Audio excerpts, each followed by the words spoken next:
দর্শক, স্বাগত জানাচ্ছি এশিয়া পোস্ট নিউজে। আপনাদের সঙ্গে আছি আমি তারেক আহমেদ। 500 টাকায় মেলে পাস, তদবির বাজিতে অতিষ্ঠ সচিবালয়। আওয়ামী লীগের সব নিয়োগ পর্যালোচনা করবে ঢাবি, চাকরি যেতে পারে 125 শিক্ষকের।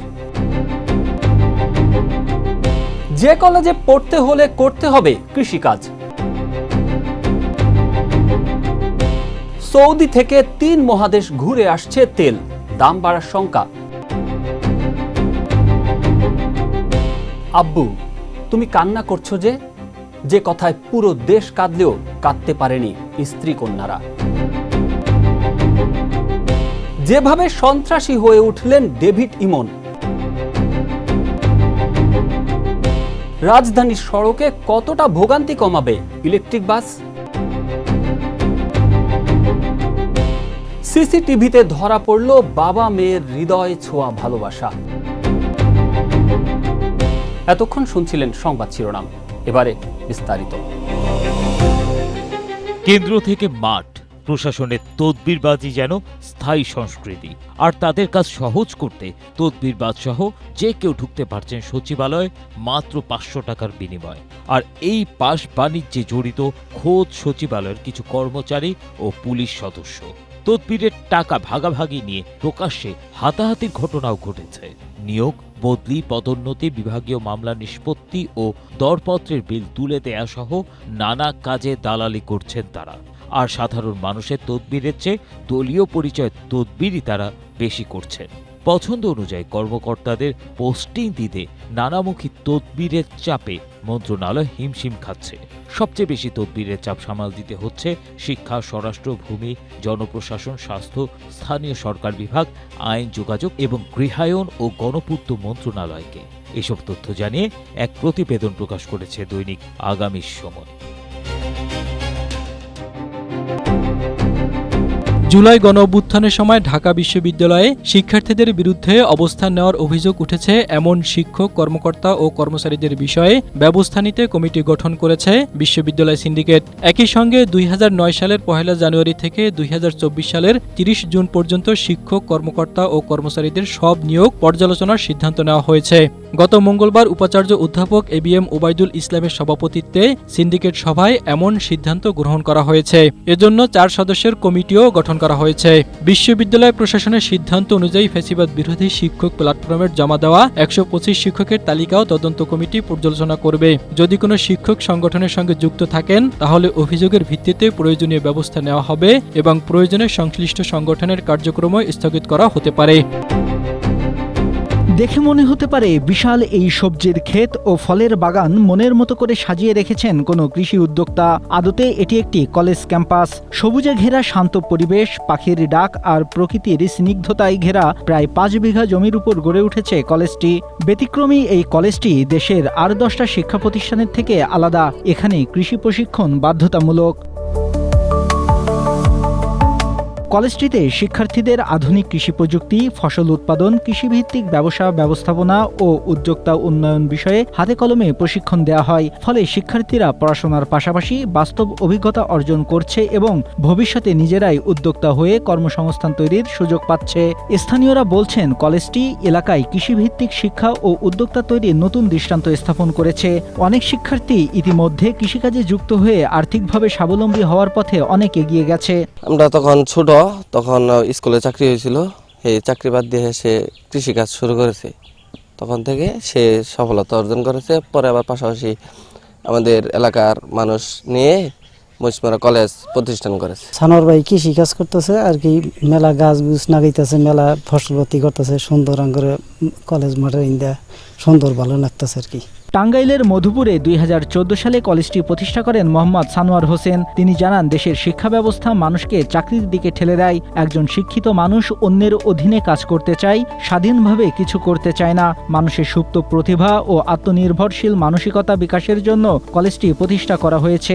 আমি আমার কৃষির সফলতা দিয়ে আমি যখন দেখলাম আমি নিজে কৃষক হলে হবে না, আমাদের দেশের শিক্ষা ব্যবস্থাটাই হলো, আমি মনে করি যেটা গোলাম বানানো শিক্ষা ব্যবস্থা। একটা লোক শিক্ষিত হয়ে শুধু কাজ করতে চায়, অন্যের গোলামি করতে চায়, স্বাধীন হতে চায় না। এই এলাকার ছেলেমেয়েরা যাতে ভালোভাবে লেখাপড়া করতে পারে, তার জন্য আমি আমার সফলতার মাধ্যমে অর্জিত প্রায় 5 বিঘা জমি দান করে এলাকার সকলের সার্বিক সহযোগিতা নিয়ে আমি একটি কলেজ প্রতিষ্ঠা করি। এই কলেজের ছেলেমেয়ে যারা আছে সকলকেই এখানে কৃষি বিষয়ে প্রশিক্ষণ দেওয়া হয়। কলেজটির সবচেয়ে বড় বৈশিষ্ট্য হলো এটি একটি সমন্বিত কৃষি শিক্ষা কেন্দ্র।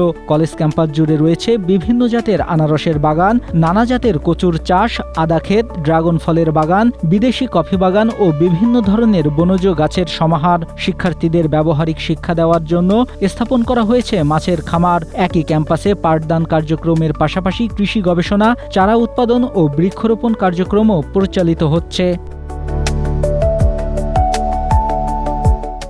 Desk report, Asia post.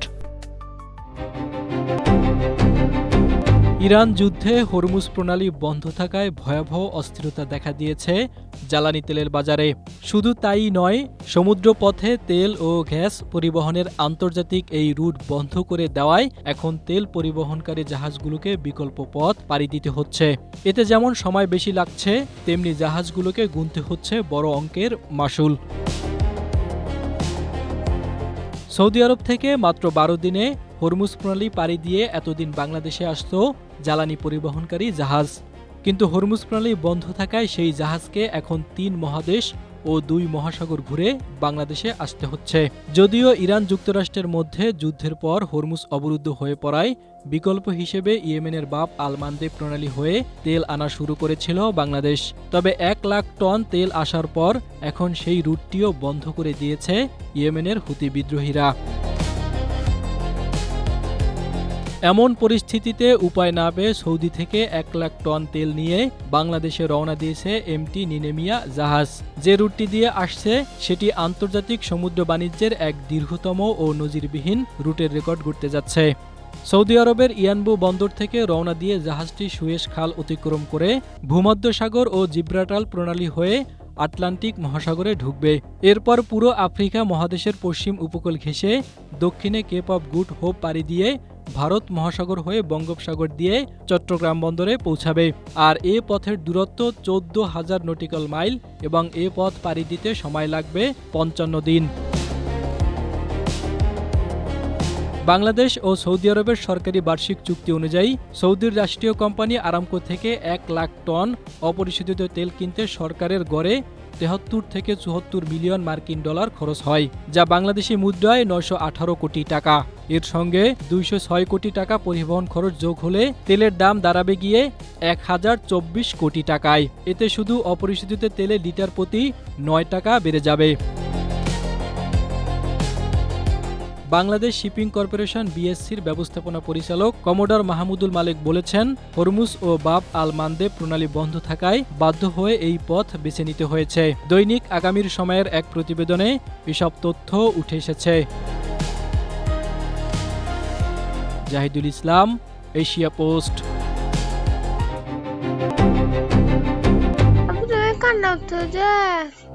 এই সেই অডিও ক্লিপ যা কাঁদিয়েছিল টেকনাফের কাউন্সিলর একরামুল হকের পরিবার সহ পুরো দেশকে। কিন্তু বাবা বা স্বামী হারানোর পর মন খুলে কাঁদার অধিকারটুকু কেড়ে নিয়েছিল তৎকালীন ক্ষমতাশীলরা। বরং ভিটেমাটি ছেড়ে চট্টগ্রামে গিয়ে বছরের পর বছর কাটাতে হয়েছে নজরদারি ছায়ায়, ভয় আর আতঙ্ক নিয়ে। সে সময় আব্বু তুমি কান্না করতেছো যে? মেয়ের এই অবুঝ প্রশ্নে থমকে গিয়েছিল পুরো দেশ। দীর্ঘ 8 বছর পর অবশেষে মিলতে যাচ্ছে সে প্রশ্নের উত্তর আর বিচার। মেয়ের সেই প্রশ্নের উত্তর আর দেয়া হয়নি বাবার। বিনিময়ে মোবাইলের স্পিকার চিরে ভেসে এসেছিল আগ্নেয়াস্ত্রের হাড় হিম করা শব্দ, পরপর 2টি গুলি।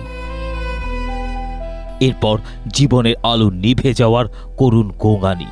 আর তারপরই যেন পুরো পরিবারের উপর নেমে আসে আযাব। একরামকে ইয়াবা কারবারি বানিয়ে হত্যা জায়েজ করতে চেয়েছিল একদল লোক উপরের নির্দেশে। দৈনিক যুগান্তরের এক প্রতিবেদনে এই সব তথ্য উঠে এসেছে। প্রতিবেদনটিতে বলা হয়েছে, হত্যাকাণ্ডের পর থানায় গেলে টেকনাফ থানার পুলিশ স্বজনদের মামলা নেয়নি। আদালতেও আইনজীবীরা ফিরিয়ে দিয়েছিল কেস। একরামের স্ত্রী আয়েশা জানান, তৎকালীন সেতুমন্ত্রী ওবায়দুল কাদের ও স্বরাষ্ট্রমন্ত্রী আসাদুজ্জামান খান কামাল ফোন করে সংবাদ মাধ্যম বা মানবাধিকার সংস্থার সামনে মুখ না খুলতে, কান্নাকাটি না করতে নির্দেশ দিয়েছিলেন। মন খুলে কাঁদার অধিকারটুকুও ছিনিয়ে নেওয়া হয়েছিল তাদের কাছ থেকে। তথ্য যেন বাইরে না যায়, এজন্য একরামের পরিবারকে তড়িঘড়ি করে ভিটামাটি থেকে এক প্রকার উচ্ছেদ করা হয়। বাধ্য হয়ে টেকনাফ ছেড়ে চট্টগ্রামে গিয়ে মাথা গোঁজার ঠাঁই নেন আয়েশা বেগম আর তার দুই মেয়ে তাহিয়া ও নাহিয়ান। সেখানেও মুক্তি মেলেনি ভয়ঙ্কর নজরদারি থেকে। আয়েশা জানান, তাদের ঘরের বাইরে 24 ঘন্টা ছায়ার মতো ঘুরে বেড়াতো বিশেষ বাহিনীর লোক। সন্তানদের স্কুলে নিয়ে যাওয়ার সময় মোটরসাইকেলে মহড়া দিত অচেনা মুখ। ঘরে ঢুকে ঘন্টার পর ঘন্টা বসে থেকে হুমকি দেয়া হতো তাদের। ABM Asaduzzaman, Asia post. মাধ্যমিকের গণ্ডি পেরোনের আগেই স্বপ্ন দেখেন হয় ক্রিকেটার হবেন, না হলে অঢেল টাকার মালিক হবেন তিনি। খেলার মাঠ বা সাধারণ জীবন কোনোটি টানেনি তাকে। চোখ ছিল শুধু চট্টগ্রামের আন্ডারওয়ার্ল্ডের রাজত্বে। অল্প বয়সেই পা বাড়ান অন্ধকারের গলিতে, আর অল্প সময়ের ব্যবধানেই বন্দরনগরীর অপরাধ জগতে হয়ে ওঠেন এক মূর্তিমান আতঙ্ক। তিনি মোবারক হোসেন ওরফে ডেভিড ইমন। 2020 সালে রাজনীতি ও স্থানীয় অপরাধ চক্রে সক্রিয় হওয়ার মাধ্যমে ডেভিড ইমনের অন্ধকার অধ্যায়ের শুরু। ইমন চট্টগ্রামের ফটিকছড়ি উপজেলার কাঞ্চননগর এলাকার বাসিন্দা। দুই ভাই ও দুই বোনের মধ্যে তিনি সবার বড়। তার বাবা মোহাম্মদ মুসা ওমান প্রবাসী ছিলেন। সেই সুবাদে মাঝে কিছুদিন ওমানে কাটালেও ফিরে এসে আরও বিপজ্জনক রূপ নেন ডেভিড ইমন। 2020 সালে করোনার পর তিনি পুরোপুরি ছাত্রলীগের রাজনীতিতে জড়িয়ে পড়েন। 2024 সালের 5 আগস্ট ক্ষমতার পট পরিবর্তনের পর আত্মগোপনে গিয়ে বায়োজিৎ এলাকার ছোট সাজ্জাতের সঙ্গে গড়ে তোলেন সখ্যতা। এরপর অক্সিজেন এলাকার ঝুট ব্যবসা দখলের রক্তক্ষয়ী সংঘর্ষে ইমনের বেপরোয়া ভূমিকা নজরে আসে বিদেশে পলাতক শীর্ষ সন্ত্রাসী বড় সাজ্জাদের। ব্যাস, এরপর বড় সাজ্জাদের ডান হাত হয়ে চট্টগ্রামের সেকেন্ড ইন কমান্ডের চেয়ার বাগিয়ে নেন ডেভিড ইমন। থানা থেকে লুট হওয়া 15 থেকে 20টি আগ্নেয়াস্ত্র, হাতে তার ছবি সামাজিক যোগাযোগ মাধ্যমে ছড়িয়ে পড়লে পুরো শহরে আতঙ্ক তৈরি হয়। বাকলিয়ার জোড়াখুন, অস্ত্রবাজি কিংবা মোটরসাইকেল নিয়ে গ্যাং পরিচালনার মাস্টারমাইন্ড ছিলেন তিনি। বিদেশি নম্বর থেকে কল করে ব্যবসায়ী ও প্রবাসীদের কাছে কোটি কোটি টাকার চাঁদা দাবি, না দিলে সোজা গুলি। 2025 সালে দস্যুতার মামলায় গ্রেপ্তার হলেও 22 দিনের মাথায় জামিনে বেরিয়ে আরও দুর্ধর্ষ হয়ে ওঠেন ডেভিড ইমন। মাত্র কয়েক বছরেই তার নামের পাশে যুক্ত হয় 15টি মামলা। শেষমেশ ভারতের সীমানা পেরিয়ে পালানোর সময় যশোর সীমান্তে পুলিশের জালে ধরা পড়ে David Emon. Suraj Ahmed, Asia post.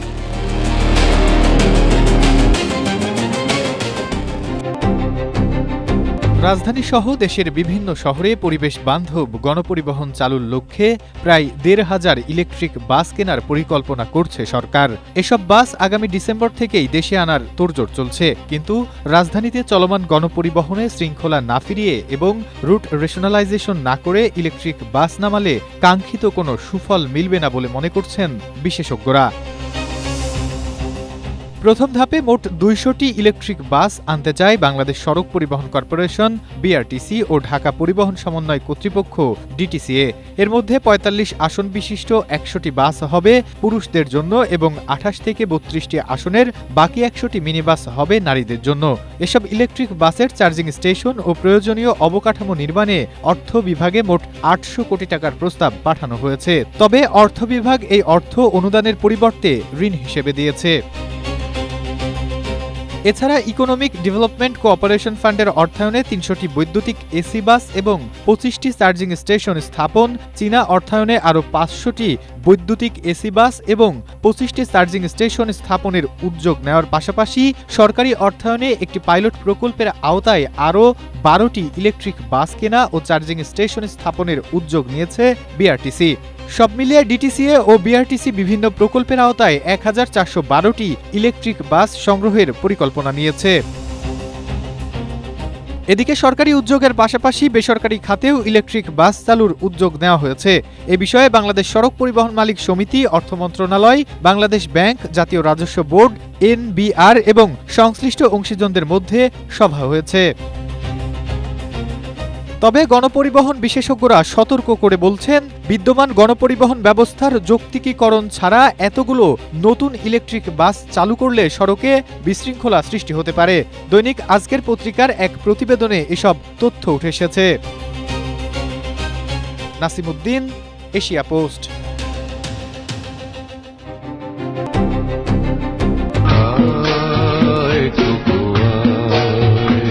মা মেয়ের আহ্লাদি গল্প কতই না শোনা যায়, কিন্তু বাবা মেয়ের আদরের গল্পগুলো অনেক সময় শব্দের বাইরে আড়াল পড়ে যায়।